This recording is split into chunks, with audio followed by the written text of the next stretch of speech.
চোর নারী হোক পুরুষ হোক হাত কেটে দাও। আল্লাহর এই আদেশ 52 বছরের বাংলাদেশে একবারও মানা হয়।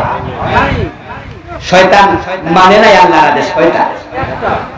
তাহলে বাংলাদেশে 52 বছরে একটা পাওয়া গেল। আচ্ছা, জেনা করলে 100 বেত লাগাতে হবে এমন আইন আল্লাহর কোরআনে আছে না নাই?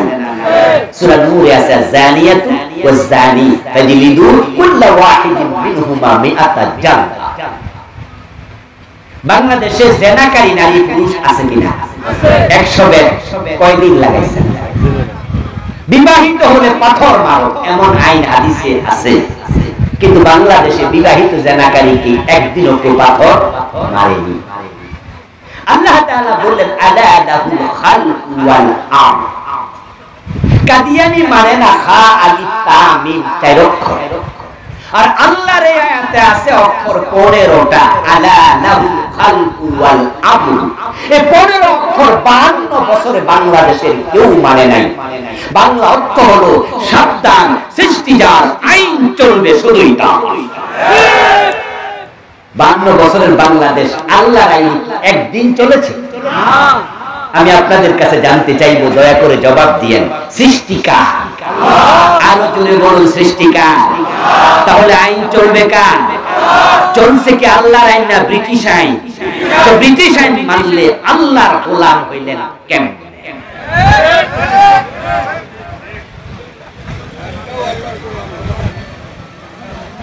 আমার প্রিয় ভাই, জান্নাতে যেতে হলে 2টি শর্ত। 1 নাম্বার ঈমান। ঈমান যদি বাঁচাতে চাও, আল্লাহ ছাড়া কারো আইন মানা যাবে না, যাবে না, যাবে না। এজন্যই তো আমরা চিৎকার দিয়ে ঘোষণা দেই, আল্লাহ ছাড়া কারো আইন মানি না, মানি না, মানি না। এই কথা বললে যদি জেলে যাওয়া লাগে, জেলে যেতে রাজি হয়ে যাব। এই কথা বললে যদি ফাঁসি দেওয়া হয়, হাসতে হাসতে ফাঁসির মঞ্চে চলে যাব।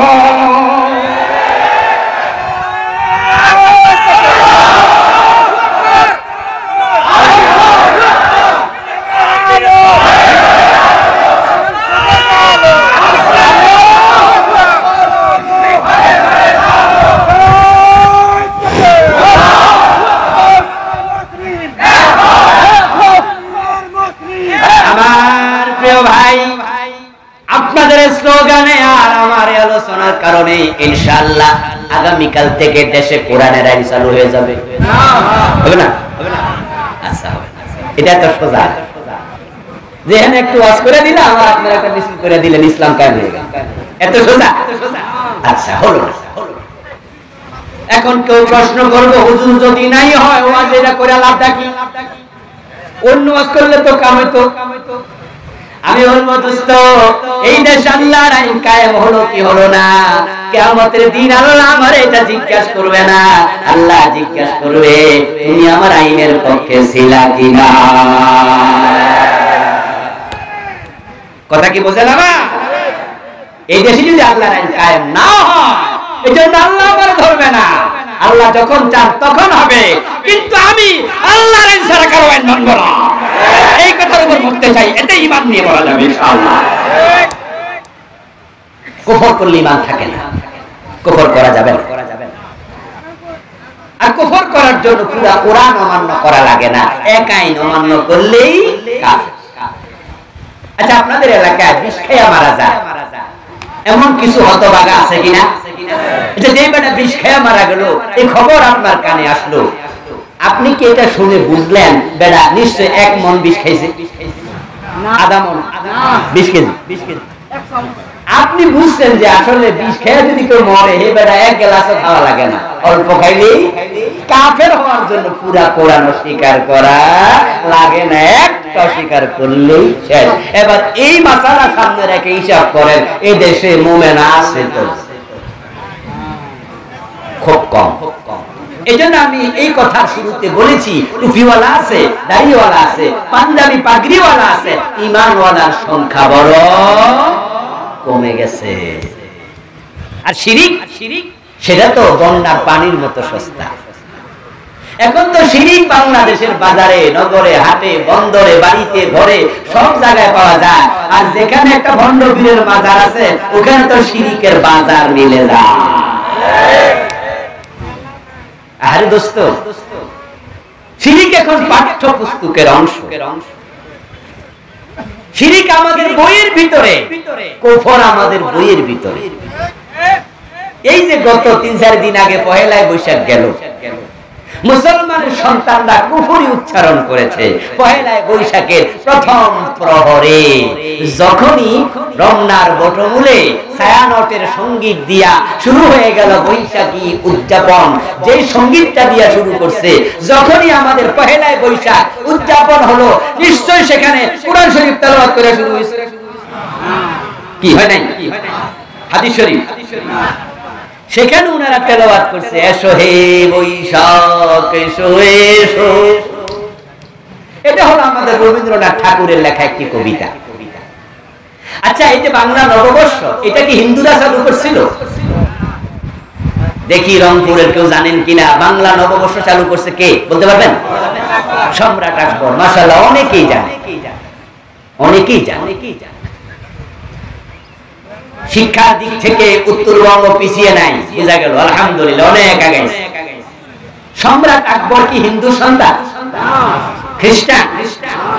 তাহলে বাংলা নববর্ষ তিনি চালু করলে নববর্ষের পহেলা দিন উদযাপন, এটা হিন্দুয়ানি সংস্কৃতিতে কেন হবে? এটা তো ইসলাম মেনে হওয়ার কথা।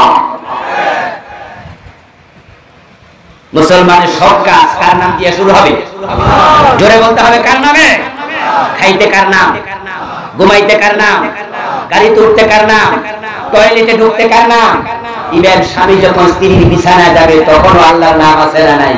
আল্লাহুম্মা জান্নিবনা শাইতান ওয়া জান্নিবিশ শাইতানা মিম্মা রাযাকতানা। আল্লাহর নাম ছাড়া মুসলমানের কোনো কাজ করা জায়েজই না, শুদ্ধই না, যদি করে বরকতহীন হয়ে যায়। কিন্তু পহেলায় বৈশাখ মুসলমান চালু করলো, অনুষ্ঠান শুরু হলো রবীন্দ্রনাথের সঙ্গীত দিয়ে। আচ্ছা করলো, হাতে হাতে অ্যান্ড্রয়েড সেট আছে আপনাদের, এসো হে বৈশাখ এসো এসো, গুগলে গিয়া লেখেন রবীন্দ্রনাথের, দেখবেন পুরাটা গান কবিতা আসবে, কয়েক লাইন পরে দেখবেন সেখানে আছে অগ্নি স্নানে শুচি হোক ধরা। বৈশাখে ডাকতে ডাকতে বলতেছে অগ্নি স্নানে শুচি হোক ধরা। ধরা মানে পৃথিবী, স্নান মানে গোসল, অগ্নি মানে আগুন। যে বলতেছে আগুন দিয়ে পৃথিবীটাকে জ্বালাইয়া পবিত্র করে দাও। হিন্দুরা মানুষ মরলে লাশ পোড়ায় কেন? তাদের ধর্ম বিশ্বাস হলো আগুন দিয়ে পোড়াইলে পবিত্র হয়, এজন্য তারা লাশকে দাহ করে। আগুন দিয়ে পোড়াইলে পবিত্র হওয়া, এটা হিন্দুদের ধর্ম বিশ্বাস না মুসলমান। কিন্তু পহেলায় বৈশাখে গানটা যারা গাইছে তারা কি সবাই হিন্দু? ডাইরেক্ট কুফরি কালাম মুসলমানের মুখে। আচ্ছা, এবার কি হলো? গান টান গাইয়া ফান্তা ইলিশ খাইয়া শরীরে বল টল করছে। বল কইরা আমাদের চালু করা অনুষদ থেকে মঙ্গল শোভাযাত্রা। মঙ্গল শোভাযাত্রা করলে তোমরা মঙ্গলের মালিকের কাছে কয় না, মিছিল করলে নাকি মঙ্গল হয়? পাগল না মাথা খারাপ, আল্লাহই জানে।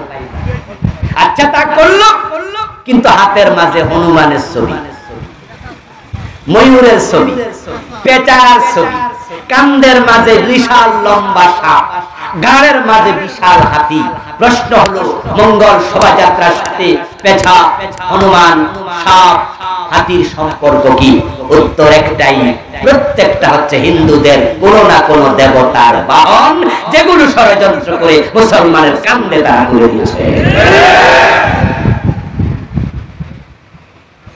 আর মুসলমানের সন্তানেরা ওই দেবতার বাহন কান্দ লইয়া মিছিল করতেছে।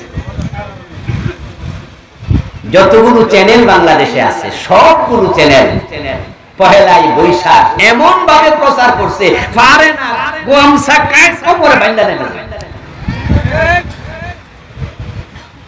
আমার প্রিয় ভাই, কফর সিলেবাসের অংশ 2023 সনের জানুয়ারির প্রথম তারিখে বই উৎসব হলো। হাতের মাঝে বই আসলো, দেখি ক্লাস 6 এর বইয়ের মাঝে বিবর্তন বা ঢুকাইয়া দিছে, ছবি আইকা দিছে, মানুষ নাকি এক সময় বানর ছিল। আপনাদের মনে আছে না নাই? মনে আছে? আচ্ছা, মানুষের প্রথম ব্যক্তি কি বানর না আদম? আদম প্রথম মানুষ। এ নিয়ে কোরআনে আলোচনা আছে না নাই? যদি কেউ মনে করে না আদম না বানর ছিল, ঈমান আছে না গেছে? এটা সিলেবাসে। ষড়যন্ত্র কাকে বলে? ঈমান গোড়া দিয়ে কেটে। আর তারাই নাকি জান্নাতের আশা করে। জান্নাতে যাওয়ার জন্য প্রথম শর্ত কি? আওয়াজ বাড়ি নিয়েন, এটা আওয়াজ করে বলেন, প্রথম শর্ত কি? ঈমান। আর ওনারা ঢুকাইছে বান্দর নাকি প্রথম পুরুষ। আমরা যখন বইতে দেখলাম গত বছর জানুয়ারি মাস 2023 আলেম ওলামারা আমরা মাহফিল গুলোতে চরম ভাবে বললাম, ফেসবুকে লিখলাম, সরকারের কান পর্যন্ত মেসেজ গেল। সাবেক শিক্ষামন্ত্রী দীপু মনি কমিটি বানালো, ওই কমিটি রিপোর্ট করলো যে হ্যাঁ এটা বইতে ঢুকেছে, তবে 90% মুসলমানের দেশে এই দর্শন চলবে না। সরকার সার্কুলার দিয়েছে, পাঠ্যসূচি থেকে ওইটুকু মুলতবি করা হলো, স্কুল মাদ্রাসা এটা পড়ানো যাবে না। যদি আমরা আলেমরা এটার বিরোধিতা না করতাম, সরকার স্থগিত না করতো, আমাদের বাচ্চাগুলো ক্লাস 6 এটা বিশ্বাস করে বেঈমান হয়ে। ষড়যন্ত্র কোথায় দেখেন, খেয়াল করে। ক্লাস 6 ঢুকালো কেন? কি 6 ঢুকালো কেন? 1, 2 তে 3 তে দেয়নি, কারণ তারা বোঝে 1, 2 বাচ্চারা মানুষের প্রথম পুরুষ বান্দর না আদম, ওটা বুঝার মতো বয়স হয় নাই। তাই বুঝাইলে ওরা বাড়ি যায় ভুলে যাব, বিশ্বাস করবে, চিন্তা করবে নাই। আবার যখন ইন্টারমিডিয়েট ডিগ্রি ওখানে পড়াইলে বলবে স্যার আপনার বাপ বান্দর, আমার বাপ মানবে না। এই জন্য এমন ক্লাসে দিছে, বিরোধিতাও করে না, আবার অবুঝো না। তারা হয়তো বুঝবে যে হ্যাঁ এটাই সত্য। তাই ষড়যন্ত্র শিকড় অনেক। আচ্ছা, 2024 সাল আরেক কখন ঢুকাই দিছে। ঈমান নিয়ে মরবেন, এটা আলোচনা আমার না। জান্নাত পাবেন না, সজাগ থাকবেন, চোখ কান খোলা রাখবেন, কোন দিকে যাচ্ছে কি বুঝবেন, প্রয়োজনে পক্ষ নেবেন, প্রয়োজনে প্রতিবাদ করবেন। 2024 আসলো, হঠাৎ করে দেখি ক্লাস 7 এর বইতে ঢুকেছে ট্রান্সজেন্ডার, শরীফার গল্প। এটা আরেক কফর। কোন একজন মেয়ে হঠাৎ করে তাকে ছেলে দাবি করবে, কোন একজন ছেলে তাকে হঠাৎ করে মেয়ে দাবি করবে, রাষ্ট্র নাকি সেটাই করবে, আইন প্রণয়ন করা হবে। আস্তে আস্তে সেদিকে নেয়ার জন্য ট্রান্সজেন্ডার চালু করে দিয়েছে। বলুন তো, পুরুষ মানুষ নিজেকে মেয়ে দাবি করা দূরের কথা, পুরুষ কি মেয়ের পোশাক পরার অধিকার ইসলামে আছে? আল্লাহর নবী সে নারীকে লানত করেছেন যে নারী পুরুষের বেশ করে, সে পুরুষকে লানত করেছেন যে পুরুষ কোন নারীর বেশ করে। যেখানে পোশাক পরাই উল্টাটা জায়েজ নাই, সেখানে বেড়া নাকি কইয়ে দিবা আমি। শিরিক আপনার সিলেবাসের অংশ। হিন্দুদের দুর্গা পূজা যখন আসে, প্রায় চ্যানেলগুলোতে দেখবেন আমাদের বইয়ের ভিতরে অলরেডি ঢুকিয়ে দিচ্ছে স্লোগান, ধর্ম যার যার উৎসব সবার। আচ্ছা, এই স্লোগানটা কি আপনারা শুনেছেন রংপুরের ভাইয়েরা? এটা আল্লাহ কোরআনের পুরা উল্টা স্লোগান, ঈমান শেষ। কোরআনের স্লোগান হচ্ছে লাকুম দীনুকুম ওয়ালিয়া দীন। এই আয়াত আপনারা সবাই পারেন। আচ্ছা, এই আয়াতের অর্থ কি? অর্থ হলো তোমার ধর্ম তোমার, আমার ধর্ম আমার। আচ্ছা, দুইটা কি এক না আলাদা? প্লিজ কথা বলুন, এক না আলাদা? তো আল্লাহ কয় আলাদা, আর তুমি স্লোগান বানাইলে ধর্ম যার যার উৎসব। আজীব তো। বরং স্লোগান হবে ধর্ম যার উৎসব। হিন্দুরা পূজা করবে, আমরা বাধা দেব না, বাধা দেয়া যাবে না। ইসলাম বলেনি বাধা দাও, ইসলাম বলেছে দাওয়াতি কাজ করো, ঠিক না? বাধা দিতে যাবেন না। বরং হিন্দুদের দেবতাদেরকে গালি দিতে পর্যন্ত কোরআনে আল্লাহ নিষেধ করেছে। ওয়ালা তাসুবুল্লাযীনা ইয়াদউনা মিন দুনিল্লাহ, আল্লাহর বাদ দিয়ে তারা যাদের ইবাদত করে, ডাকে, পূজা করে, ওয়ালা তাসুব্বু, তোমরা তাদেরকে গালি দিও না। কারণ যদি গালি দাও, তারা না বুঝা তোমাদের আল্লাহরে গালি ফিরিয়ে দিবে। আর সেখানে আপনি মন্দিরে বাধা দেবেন? অনুমতি নাই। কিন্তু আপনি আবার তাদের পক্ষ নিতে পারবেন না। মুসলমানের সন্তান সরাসরি মূর্তি পূজার পক্ষ নেয়, ছায়া ছাপাইয়া দেয় ব্যানার, পুরান ঢাকা বিশাল ব্যানার টানানো, চোখ গেল দেখি লেখা শারদীয় দুর্গা পূজার শুভেচ্ছা, নিচে লেখা আলহাজ আব্দুল কাদের কাউন্সিলর, এত নাম্বার 1। আমি জিম্পায় কামড় দিলাম, যাহারে কি কইছে নিজে বোঝে না, কি যে বোঝে না এটাও বোঝে। এই যে তুমি শারদীয় দুর্গা পূজার শুভেচ্ছা দিলা হিন্দুদের কয়টা ভোট খাওয়ার জন্য, তোমার নামের আগে আলহাজ লেখা আছে। দোস্ত, যদি মূর্তি পূজাকে সাপোর্ট করো তুমিও তো মুশরিক হয়ে যাবে, ঠিক না? মূর্তি পূজা যেমন শিরক, এটাকে প্রমোট করাও শিরক। শিরক থেকে বাঁচুন, কুফর থেকে বাঁচুন, নিফাক থেকে বাঁচুন। ওয়ামিলুস সালিহাত, নেক আমল করুন, নেক আমল করুন। শুধু নামাজ রোজার নাম নেক আমল না, হজ যাকাতের নাম নেক আমল না। মা আতাকুমুর রাসূলু ফাখুযুহু ওয়া মা নাহাকুম আনহু ফান্তাহু। প্রিয় নবী যা করতে বলেছেন করো, যা ছাড়তে বলেছেন ছাড়ো, এই সবটা মিলে হয় নেক আমল। অথচ নামাজ পড়ে সুদে টাকা লাগায় এমন নামাজি আছে না নাই? তুমি নেক আমল বুঝোই নাই। 5 ওয়াক্ত নামাজ পড়ে টাকা না দিলে ফাইলে সিগনেচার করে না এমন অফিসার আছে না নাই? রংপুরে নাই, গঙ্গা চড়াতে মোড়েও নাই, আজকের মাহফিলে নাই। সকালবেলা যায় অফিসে, প্রতি সিগনেচারে 500,000, 2 পকেটে টাকা ঢুকাইয়া সিগনেচার দিচ্ছে, যারা দেয় নাই ফাইল আটকায় রাখতেছে। বিশেষ করে জমি যেখানে দলিল হয়, সাব রেজিস্ট্রি অফিস, ওখানে গেলে দেখবেন যে কেমনে টাকা নেয় বেন্দা। দলিল করতে লাগবে 2.5 লাখ, আপনি বললেন তাই নাকি, কোন কোন খাতে লাগবে একটু হিসাব দেন, তখন হিসাব দেবে অমুক খাতে এত, তমুক খাতে এত, 2,30,000। তো 2.5 লাখ বললেন কেন? কই বাকি 20,000 টেবিল খরচ। ওদের কোনো বাউসার নাই, ওইটা টেবিলে টেবিলে দিতে হবে। এবং বলেন টেবিল বসখানা, টেবিলও রাখা, সেখানে টেবিলওয়ালা সব কি হিন্দু, বৌদ্ধ, সব বেনামাজি না?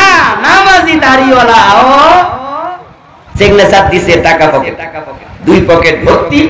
আযান হইছে, মসজিদে খাড়াইছে, আল্লাহু আকবার বইলা ইয়াকা নাবুদু ওয়া ইয়াকা নাস্তাইন, আল্লাহ আমি তোমার গোলাম। আল্লাহ কয় তাই নাকি? পকেটে এগুলো কি? এই সিটিং বাস গোলাম বাটফার। قال النبي صلى الله عليه وسلم من اشترى ثوبا ب10 دراهم فيه درهم حرام لم يقبل الله له صلاته ما دام عليه। প্রিয় নবীজি বললেন, যে ব্যক্তি 10 দিরহাম দিয়ে একটি কাপড় কিনলো, 9 দিরহাম হালাল, 1 দিরহাম হারাম ঢুকেছে, ওই কাপড় পরে যতই নামাজ পড়ুক 1 রাকাত আর কবুল হবে না। সুদে টাকা লাগায়া মসজিদ ইমামের পিছনে দাঁড়ায়া জান্নাত স্বপ্ন দেখো, মুসের মাঝে তেল দাও, জান্নাতে কাঁঠাল খাবে, কষ্ট যেন না লাগে। অথচ দোস্ত তুমি ইবাদত বুঝো নাই, নেক আমল বুঝো নাই। আমার নবী বলে মান আকালা দিরহামান রিবা ওয়া হুয়া ইয়ালাম আন্নাহু আশাদ্দু মিন 36 জিনা। যে ব্যক্তি জেনে শুনে 1 টাকা সুদ খায়, তার আমল নামায় 36 বার জিনার গুনাহ লিখে দেয়া হয়। কইবা 1 টাকা সুদ খেলে 36 বার জিনা, 100 টাকা সুদ খেলে 3600 বার জিনা, 1000 টাকা সুদ খেলে 36,000 বার জিনা। জীবনে 36,000 বার জিনা ব্যভিচার কোন পতিতাও করার বয়স পায় না। আর আপনি বড় দাড়ি দেখা হুজুরের পিছনে খাড়াইয়া 1000 টাকা সুদ খাইছেন, আপনি পতিতার চেহারা নিচে নেমে গেছেন। কিসের জান্নাত খোঁজেন? সুদ খেলে 73 গুনাহ। আইসারুহা আইয়ানকিহার রাজুলু উম্মা, সবচেয়ে ছোটটা নিজের মাকে বিয়ে করা, মার সাথে জিনা করা। কিসের জান্নাত খোঁজেন? 5 ওয়াক্ত নামাজ পড়ে, ওজন দাম বাড়াইয়া দিবেন। রমজান আসার আগে দ্রব্যমূল্য বেড়ে যায়, গরিবের পকেট কাটে। ব্যবসা করছে, ওজনে কম দেয়, মানে বেজাল দেয়। আর তুমি জান্নাত খুঁজছো। ফাওয়াইলুল লিল মুতাফফিফিন ওয়াইলুল লিল মুতাফফিফিন আল্লাযীনা ইযা ইক্তালু আলান নাসি ইস্তাওফুন ওয়া ইযা কালুহুম আও ওয়াসানুহুম ইউখসিরুন। ওয়াইল দুজক সে ব্যবসায়ীর জন্য যে মানুষকে কম দেয় ওজনে। ওয়াইল মানে কি? ওয়াদিন ফি জাহান্নাম ইয়াহবি ফিহিল কাফির 40 খরিফা ক্বাবলা আন ইয়াবলাগা কার। রাওয়াহু তিরমিজি। প্রিয় নবীজি বলেন ওয়াইল হচ্ছে জাহান্নামের ওই গর্ত তাতে কাফেরকে জাহান্নামীকে ফেলে দিলে তলায় যেতে 40 বছর লাগবে। ওজনে যারা কম দিচ্ছেন, মানুষকে ঠকাচ্ছেন, ধোঁকাবাজি করছেন, এটা বলছে 1 নাম্বারটা আসেনি, আপনি কোন আছে? আরে ভাই বলেন কি, আমি তো 1 নাম্বার ছাড়া বেশি না, অথচ রাতে আপনি 2 নাম্বার বানাইছেন। দরজা বন্ধ কইরা 2 নাম্বার 3 নাম্বার মিশাই 1 নাম্বার করে বেচারা। এ চাইলো কি, আপনি দিলেন কি? মান খাদা ফালাইসা মিন্না। প্রিয় নবীর হাদিস, যে মানুষকে ধোঁকা দেয় সে আমার উম্মত না। কিসের জান্নাত খোঁজে? এজন্য আসুন প্রিয় ভাইরা, ওয়াজ কি বেশি একটু করা হয়ে গেছে? আসলে ইসলাম এটাই তো, স্বল্পে তুষ্ট হন। আপনি যদি মনে মনে ভাবেন যে আপনি দেশের প্রেসিডেন্ট, আসলে কি মনে মনে ভাবলেই কি নিজে প্রেসিডেন্ট হওয়া যায়? আপনি যদি মনে মনে ভাবেন আপনি জান্নাতি, অথচ আপনি হারাম খান, গোশ খান, বেনামাজি, মনে মনে ভাবলেই কি জান্নাত পাওয়া যায়? এজন্য ইসলামটাকে বুঝতে হবে। আল্লাহ তাআলা, আমি যিনি বললাম, যারা আমরা শুনলাম, সকলকে ঈমান আমলের যত্ন নিয়ে দুনিয়া বেঁচে থেকে কালেমা পড়তে পড়তে মরার তৌফিক দাও, বলেন আমিন। আমার প্রিয় ভাইরা, কিছু প্রশ্ন এসেছে লিখিত, জবাব দেব? উঠা বসা করা যাবে না, সংক্ষেপে জবাব দেব, তারপরে আমরা